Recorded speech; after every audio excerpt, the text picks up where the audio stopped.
Hi, it's April Capil with The Possible Diet, and I'm back to share my tips on how to cut back on sugar in your diet.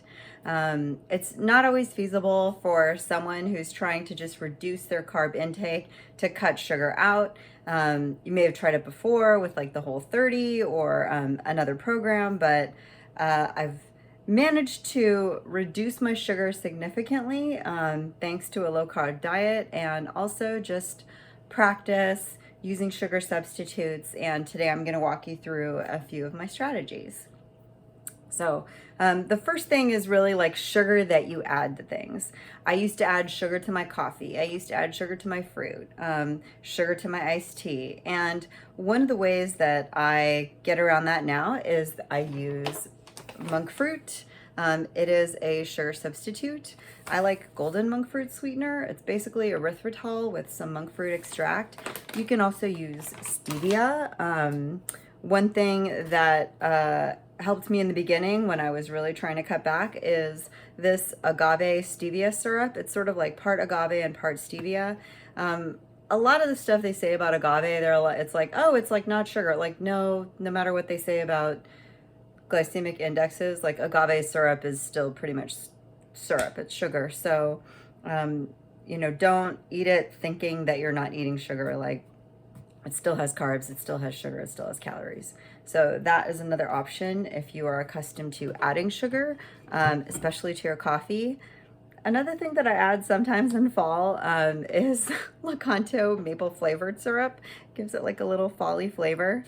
And then if you like other flavored syrups, there's a company called Chalk Zero that makes maple pecan syrup. And then also this fall they came out with a pumpkin pie spice syrup.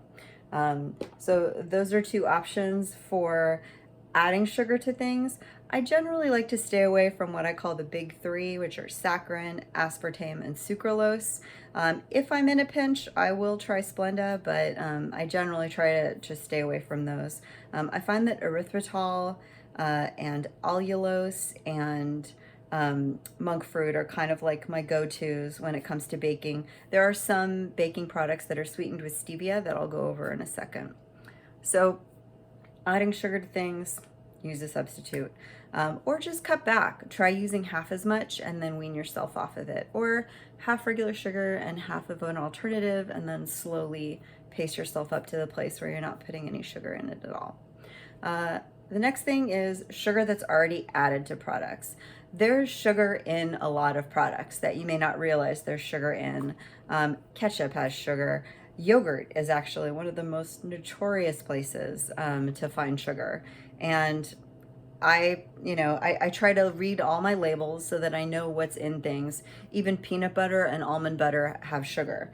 I just want to give a little shout out to Danone. Like, thanks for trying this Too Good yogurt. Has 2 grams of sugar and it tastes pretty good. It's vanilla flavored, but it has 80 calories, 12 grams of proteins, 3 grams of carbs, and again, just 2 grams of sugar. So read your labels and try plain yogurt or something like this, which is a low sugar yogurt. Another thing that has notorious added sugar, almond milk.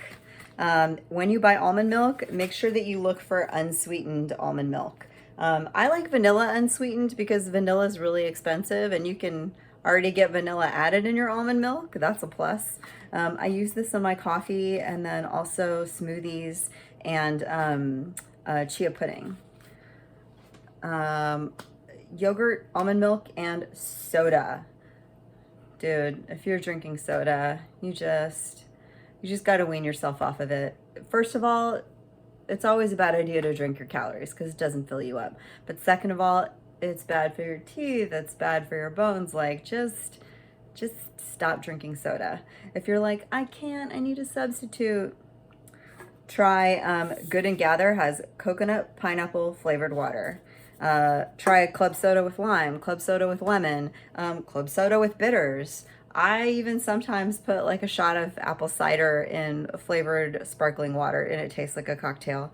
And also Spindrift is a fantastic brand if you are trying to cut back on soda, but you still want some kind of a flavor in your drink. Drink as much water as you can when you're thirsty. Get in the habit of it. And if you really, really, really need a diet soda, I like Virgil's. They make one that has stevia and erythritol and a monk fruit extract in it, and it doesn't taste bad. To me, it tastes better than regular diet soda with like aspartame.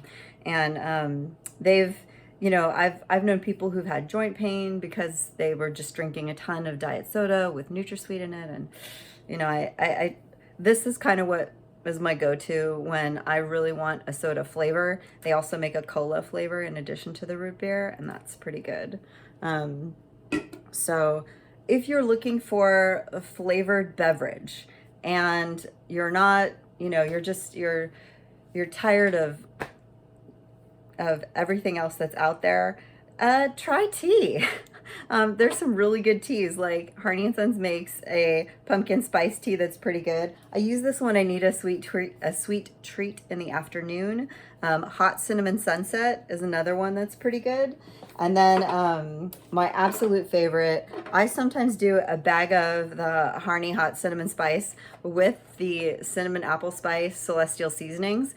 It has some kind of apple extract in it, so at the very, very end of the cup, there's like a little hit of sweetness. So I really, really like this, especially in the afternoon or after a meal when I don't necessarily want to have coffee. I will have this. It's really great. And then if you want another flavored beverage that is not cinnamon flavored, you can try Thai iced tea. They sell this at World Market. And you can use regular half and half, and then like monk fruit drops. This is like monk fruit sweetener drops if you want it to be a little bit sweet. You can also use almond milk or coconut milk in it. And then I am partial to the Boulder Dushanbe Tea House's Rooibos chai. It's caffeine-free herbal chai, and it's really good. But when you're looking for something to drink that is not water and you're not quite there yet, I drink a lot of water. I really like it. But sometimes I like whatever I'm drinking to be flavored because I've been accustomed to that. Start with, if it's cold, the flavored waters like LaCroix or just flavored sparkling water. Make sure you look at the label of the sparkling water, because some things that are actually like have syrup and sweetener, like, raspberry lemonade or blood orange soda, they actually have quite a lot of sugar in them. So just make sure that you look at the label. And then if you don't want coffee, try cinnamon flavored teas, or Virgil's diet sodas are good. Or if you like green tea or matcha, like green tea is really, really good for you. It's not really my jam, but you might enjoy it. So those are ways to swap beverages that are sweetened with sugar with something else.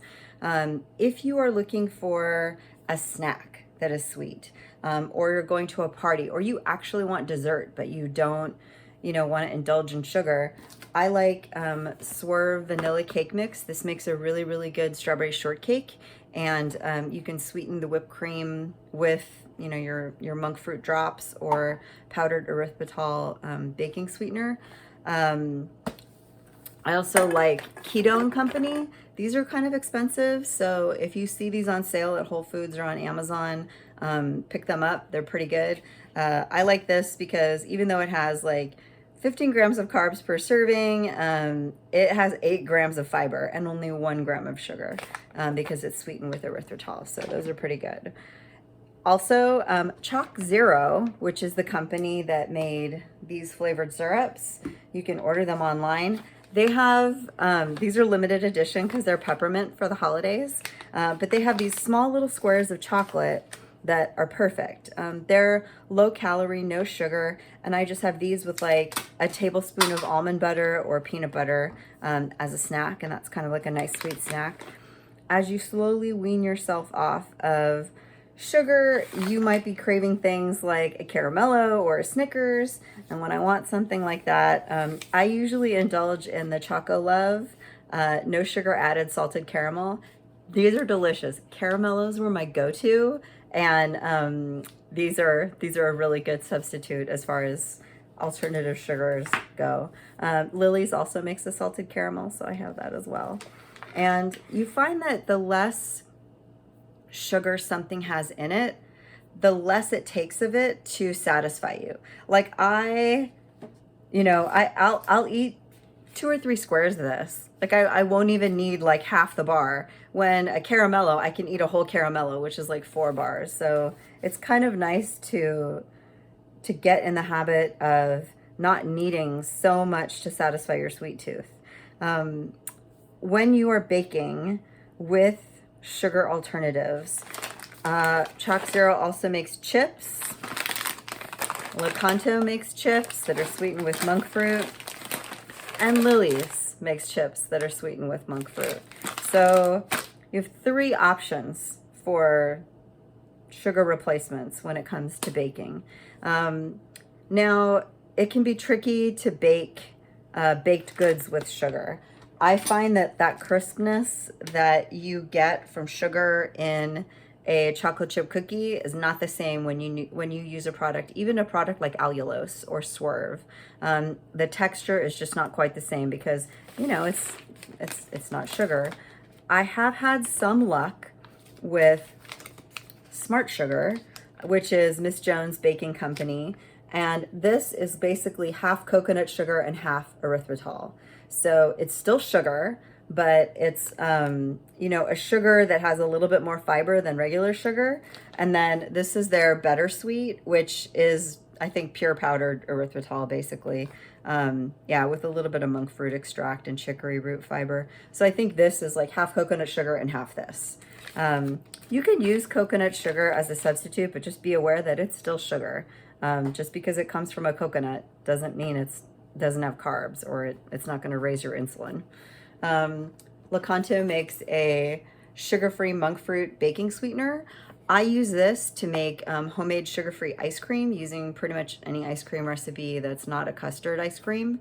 And then I also use this for sweetening whipped cream. Like if you use real whipped cream on berries, it feels like a dessert, even though you're not actually eating like a blueberry cake. Speaking of blueberries, once you've sort of cut back on all of the added real sugar that you have, you might find that you still want something that had sugar in it that was like your go-to snack food, like ice cream or cookies or pie or cobbler or whatever you have.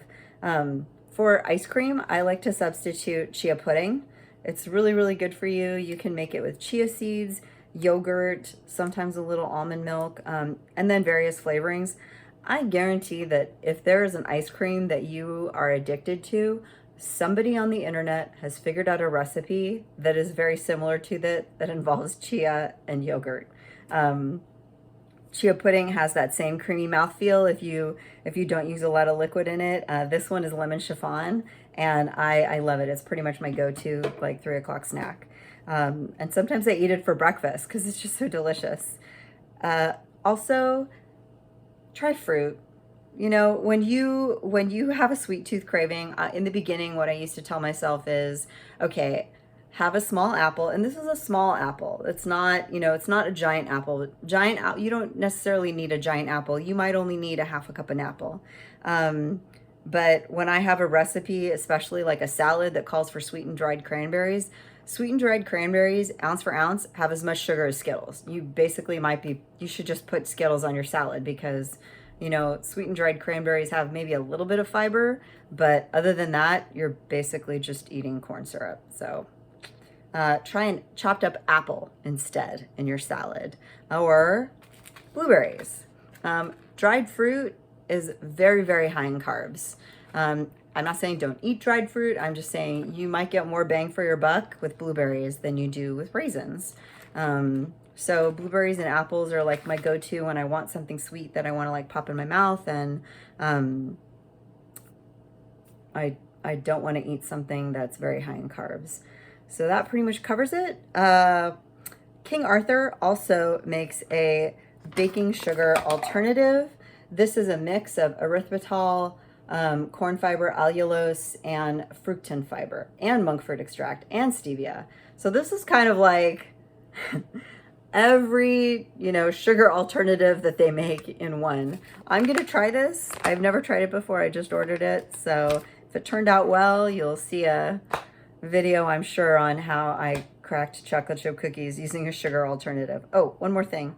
For your coffee in the morning, try cinnamon, in addition to maybe a little bit of that golden brown monk fruit. Sometimes when I crave something like a cinnamon roll, actually what I really want is the cinnamon. Sometimes I genuinely want fluffy white bread coated in sugar icing, but sometimes it's just a sprinkle of cinnamon on my morning coffee, like makes me not want it as intensely or as much. So that's pretty much it. That's how you can kind of tame your sugar dragon and get started replacing the high sugar things that you normally eat with alternatives that are lower in carbs and that won't spike your insulin the same way as a giant chocolate chip cookie filled with sugar. So enjoy, and let me know your thoughts or some of the things that you've tried that have worked for you.